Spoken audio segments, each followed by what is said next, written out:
Magpamakuna sa 5 ngadto sa 11 anyo sa lungsod sa Cordova usa ka semana nang nahunong kay way supply sa bakuna alang sa naasuing age group. Si Luan Merundina sa report.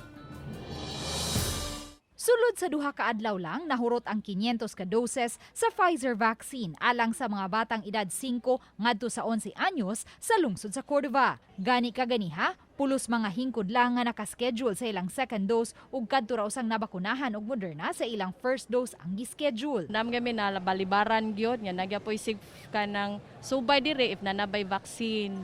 So nag-follow up mi gahapon sa DOH, wala gihapon sila available. Dili gyapon sila kay kung kanus maabot sad ang vaccine.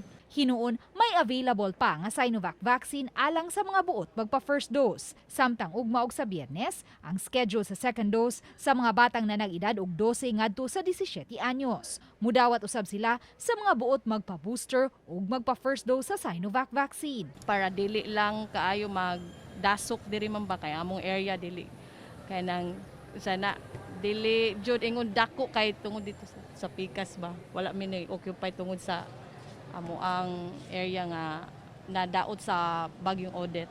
Sa pagkakaroon, moabot na sa 69.13% ang naka-first dose na nga mga tagalungsod sa Cordova, samtang 59.21% ang nakakumpleto na sa duha ka dose. Uban ni Marlon Melgazo, Luan Merondina,